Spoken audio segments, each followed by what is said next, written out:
Movie की शुरुआत में हम किसी हॉस्पिटल में एक आदमी को चलते हुए देखते हैं जिसका नाम कार्नेलियस होता है। वो एक मॉर्चरी में जाता है जहाँ पर बहुत सारी डेड बॉडीज पड़ी हुई थी। उन्हीं में से एक जैन नाम की यंग लड़की की डेड बॉडी होती है जिसको देखकर कार्नेलियस की नीयत बिगड़ जाती है और वो उस डेड बॉडी के साथ करने लगता है। तब अचानक से वो दर्द से करा उठता है क्योंकि उसकी बॉडी से ब्लड आने लगा था। अब हम एक घर को देखते हैं जिसमें एक लेडी डिनर पका रही थी जो कि कार्नेलियस की वाइफ होती है और वो बार बार उसे खाना खाने के लिए बुला रही थी, लेकिन कार्नेलियस अपने बेड पर पड़ा दर्द से रो रहा होता है और उसकी बॉडी भी काली पड़ने लगती है। बहुत देर बाद भी जब कार्नेलियस नहीं आता है तो उसकी वाइफ उसे बुलाने के लिए जाती है। तब वो देखते हैं कि कार्नेलियस पागलों की तरह अपने बेड पर ही टॉयलेट करने लगा है। जब वो उसे रोकती है तो वो उस पर भी टॉयलेट करने लगता है। तब हम देखते हैं कि उसका फेस किसी ज़ॉम्बी की तरह हो चुका है और अब वो अपनी वाइफ पर अटैक कर देता है और उसके साथ बहुत ही बुरी तरीके से करने लगता है, लेकिन किसी तरह वो उसे पीट कर रूम से बाहर आती है और किचन से एक नाइफ लेकर कार्नेलियस के ऊपर मारती है जिसे वो घायल होकर नीचे गिर जाता है। और जब वो कंफर्म करने के लिए उसके पास जाती है तो अचानक से कार्नेलियस उसके प्राइवेट पार्ट में हाथ डालकर उसका मांस बाहर निकाल लेता है और उसे खाने लगता है, जिससे वो लेडी वहीं पर मर जाती है। अब कार्नेलियस अपना चाकू बाहर निकालता है और खड़ा होकर घर से बाहर आकर जंगल की ओर निकल जाता है। अब हम एक गाड़ी को सड़क पर चलते हुए देखते हैं। तभी अचानक से गाड़ी के सामने कोई आ जाता है जिसकी वजह से वो गाड़ी आउट कंट्रोल होकर पेड़ से जा टकराती है। उस गाड़ी में दो आदमी होते हैं, उनमें से एक कहता है कि क्या वो कोई भालू था, लेकिन दूसरा आदमी कहता है कि मुझे लगता है कि वो कोई इंसान था। तभी उन्हें गाड़ी के नीचे से कुछ आवाज आती है और हम देखते हैं कि कार्नेलियस गाड़ी के पीछे से निकलकर जंगल की ओर जाने लगता है, मगर तभी वो आदमी गाड़ी रिवर्स लेता है जिसकी वजह से कार्नेलियस गाड़ी की ट्रॉली में गिर जाता है। अब वो दोनों इस चीज पर ध्यान नहीं देते हैं और वहाँ से निकल जाते हैं। अगले दिन हम एक क्लास को देखते हैं जिसमें एक टीचर बच्चों को पढ़ा रही थी। उस क्लास में कुछ फ्रेंड्स होते हैं जिनमें क्रिस्टन और उसकी फ्रेंड कैरी और उसका बॉयफ्रेंड फ्रेडी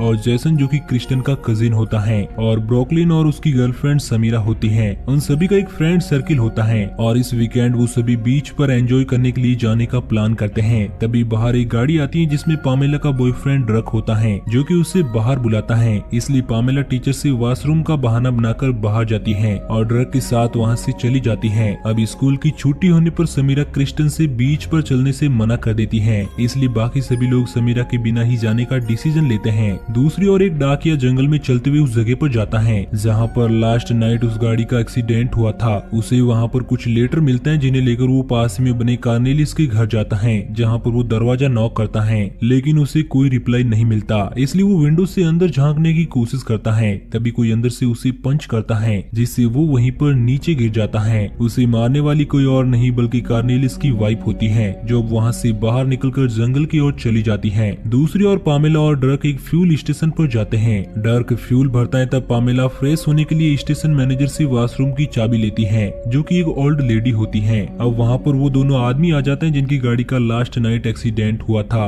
पामेला और डर्क वहाँ से निकल जाते हैं। उन दोनों में से एक आदमी पेमेंट करने के लिए स्टोर में जाता है, तब वो वहाँ से कुछ बियर बोतल्स चुरा लेता है। मैनेजर को इसके बारे में पता चलता तब तक वो दोनों वहाँ से निकल जाते हैं। अब हम कार्नेलियस को देखते हैं जो कि उस गाड़ी के साथ वहाँ पर आ गया था और वो वॉशरूम में टॉयलेट करने के लिए जाता है जहाँ पर वो बहुत सारा ब्लड इजेक्ट करता है और उसके बाद भड़कते हुए वॉशरूम से बाहर निकलता है। दूसरी ओर हम क्रिस्टन और उनके फ्रेंड्स को देखते हैं जो कि सभी वीकेंड एंजॉय करने के लिए गाड़ी लेकर निकल जाते हैं। वो 5 लोग ही होते हैं क्योंकि समीरा उनके साथ नहीं चलती है। अब वो सब भी उसी गैस स्टेशन पर रुकते हैं जहाँ पर कार्नेलियस आया था। ब्रोकलिन को छोड़कर सभी लोग स्टोर में आते हैं जहाँ पर क्रिस्टन उस ओल्ड लेडी से वॉशरूम की कीज मांगती है। वो लेडी बहुत ज्यादा भड़काऊ होती है और क्रिस्टन को डांटते हुए कहती है कि तुम वॉशरूम में अपना पीरियड ब्लड मत फैला देना, क्योंकि उससे पहले पामेला वहाँ पर गंदगी फैलाकर गई थी। जब क्रिस्टन वॉशरूम में जाकर देखती है तो वो हैरान हो जाती है क्योंकि वहाँ पर कार्नेलियस का बहुत सारा ब्लड फैला हुआ था। उसे बहुत तेज लगी थी, इसलिए ना चाहकर भी उसे उस गंदगी पर बैठकर टॉयलेट करनी पड़ती है। अब वो सभी फिर से अपने सफर पर निकल जाते हैं। तभी कैरी को उल्टी होने लगती है, इसलिए फ्रेडी गाड़ी रोकता है। तब हम कार्नेलियस को देखते हैं जो कि उसी जगह पर झाड़ियों में छिपकर उन सब की ओर घूर रहा था, लेकिन वो सभी वहाँ से निकल जाते हैं। दूसरी ओर वो ओल्ड लेडी स्टोर को बंद करने लगती है। उसी वक्त हम उसके पीछे उस मेलमैन को देखते हैं। दरअसल वो सब एक वायरस की चपेट में आ रहे हैं और इस वायरस की शुरुआत जैन की डेड बॉडी से होती है और उसके बाद कार्नेलियस से होते हुए आगे फैलने लगता है। वो डाकिया अब उस लेडी के साथ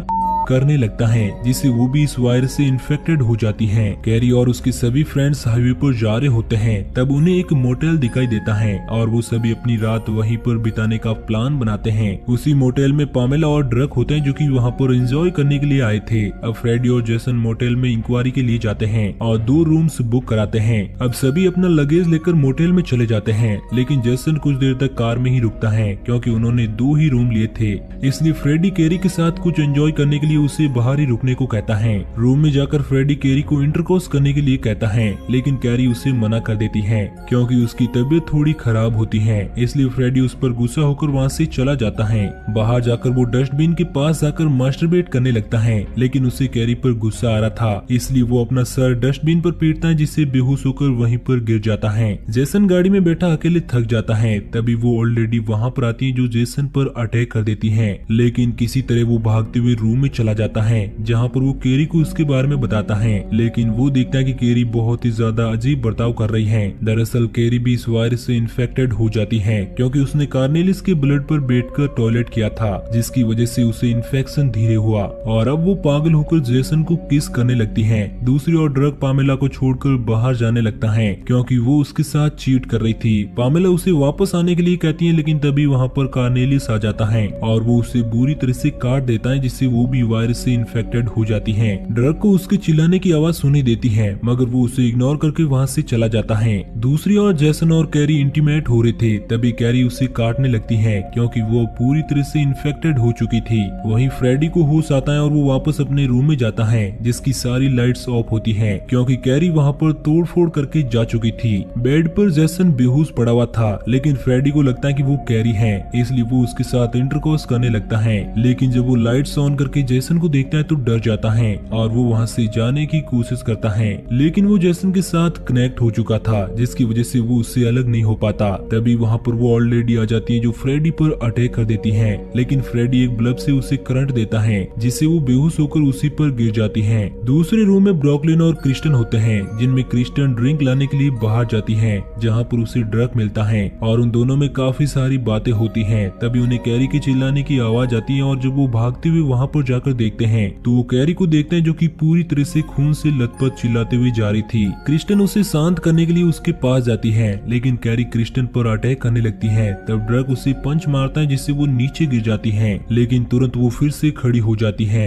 इसलिए वो दोनों डरकर वहाँ से भागते हुए गाड़ी में जाकर बैठते हैं, लेकिन कैरी भी उनके पीछे आ जाती है। तब डर्क उसे शूट करके मार देता है। अब वो वहाँ से निकलने वाले ही होते हैं कि कार्नेलिस वहाँ पर आ जाता है, जो डर्क को गाड़ी के बाहर खींचकर उस पर टॉयलेट करने लगता है, लेकिन तभी क्रिस्टन उसे शूट करती है, जिससे वो डर्क पर गिर जाता है और डर्क उसे हटाकर बाहर निकलता है। अब क्रिस्टन पुलिस को कॉल करके उन्हें हेल्प के लिए बुलाती है और डर्क अपनी गाड़ी की चाबी ढूंढता है। तब वो उसे अपनी गाड़ी के नीचे दिखती है और वो उसे निकालने की कोशिश करता है, लेकिन तभी पीछे कार्नेलिस खड़ा हो जाता है और वो डर्क को घसीटने लगता है। इसलिए क्रिस्टन उसकी हेल्प के लिए गन उठाती है, लेकिन तभी कैरी उसे पकड़कर उस पर अटैक कर देती है। तब तक डर्क कार्नेलिस को पीटकर घायल कर देता है और वो कैरी को भी शूट कर देता है, जिससे वो दोनों बच जाते हैं। मगर कैरी एक बार फिर से खड़ी हो जाती है, इसलिए वो दोनों भागते हुए ब्रोकलिन के रूम में चले जाते हैं। ब्रोकलिन जो कि अभी तक इन सबसे अनजान होता है, इसलिए वो उनकी बात पर यकीन नहीं करता। तब डर्क उसे खुद ही देखने के लिए कहता है और जब वो विंडो से बाहर देखता है तो वो कैरी को देखकर डर जाता है।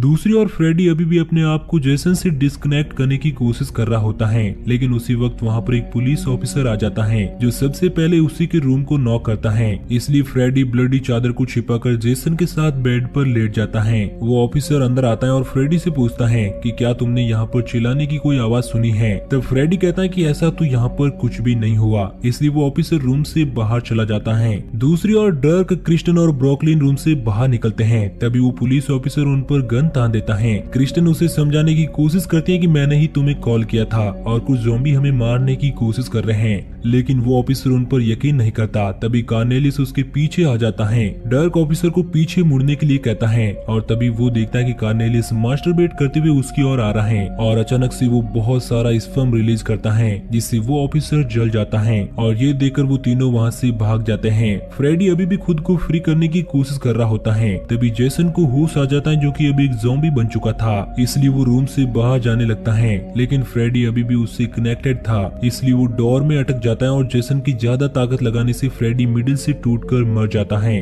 दूसरी ओर वो तीनों भागते हुए गाड़ी के पास जाते हैं, तभी वो ओल्ड लेडी वहाँ पर आ जाती है, जो ब्रॉकलिन को अपने प्राइवेट पार्ट की मदद से खाने लगती है। उसी वक्त ड्रक उसे शूट कर देता है, जिससे वो ब्रॉकलिन को छोड़ देती है। तब हम देखते हैं कि उसका चेहरा पूरी तरह से जल चुका था। अब ड्रक क्रिस्टन को वहाँ से भगा देता है और खुद भागते हुए पामेला के रूम में जाता है और वो पामेला को मरा हुआ देखकर बहुत दुखी होता है। तभी पीछे से कैरी उस पर अटैक कर देती है, लेकिन वो उसे बार बार पीटता है, जिससे वो घायल हो जाती है और ड्रक थक कर वहाँ पर बैठ जाता है। तभी कैरी अपने प्राइवेट पार्ट से एक एलियन हैंड निकालती है, जिसे वो ड्रक के गले में डालकर अपने पास खींच लेती है और उसे मारने की कोशिश करती है, लेकिन ड्रक उस हैंड को अपने दांतों से काट देता है और फ्री होकर उसे शूट कर देता है। दूसरी ओर क्रिस्टन भागते हुए जाती है, तभी उसके सामने वो मेलमैन आ जाता है, जो उस पर अटैक कर देता है, लेकिन तभी पीछे से मैनेजर उसे पीट कर बेहोश कर देता है। क्रिस्टन मैनेजर को थैंक यू कहती है, लेकिन तभी वो उसे भी पीट कर बेहोश कर देता है। दूसरी ओर पामेला ड्रग पर अटैक करती है, लेकिन वो उसे भी शूट करके मार देता है और अपने हाथ मुंह धोकर जब बाहर जाने लगता है, तभी मैनेजर उसे भी पीट कर बेहोश कर देता है।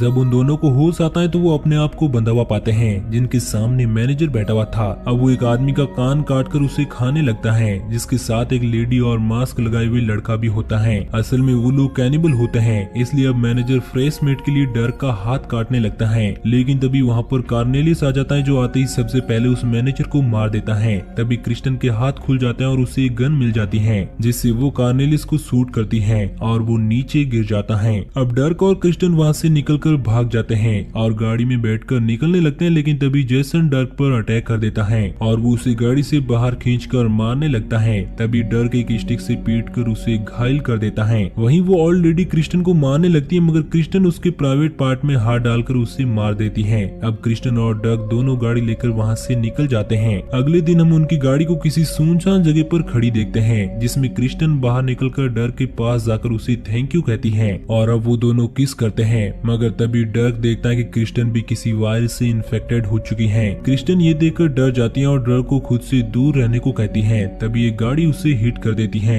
और उस गाड़ी में वो दो आदमी होते हैं, जिनका सबसे पहले कार्नेलियस से सामना हुआ था। वो डर्क को बताते हैं कि ये वायरस हर जगह फैल चुका है और सभी लोग धीरे धीरे करके ज़ॉम्बी बन रहे हैं। अब डर्क वहाँ से जाने लगता है। तब वो पूछते हैं कि तुम कहाँ पर जा रहे हो। तब डर्क बताता है कि मैं साउथ की ओर जा रहा हूँ, जहाँ पर मेरी फैमिली रहती है। तब वो कहते हैं कि अब कोई भी जगह इस वायरस से नहीं बची है, तुम्हें साउथ की ओर नहीं जाना चाहिए, क्योंकि वहाँ पर ये वायरस सबसे ज्यादा फैला हुआ है। तब डर्क कहता है कि तुम मुझे मत सिखाओ, मैं खुद ही अपने आप में एक डेविल हूँ। तभी एक ट्रक उसे हिट कर देता है और वो मर जाता है। इसी के साथ ये मूवी यहीं पर एंड हो जाती है। तो दोस्तों, आपको ये कहानी कैसी लगी नीचे कमेंट करके जरूर बताना और इसी तरह की कहानियों की डेली डोज के लिए हमारे चैनल को सब्सक्राइब करना बिल्कुल ना भूलना।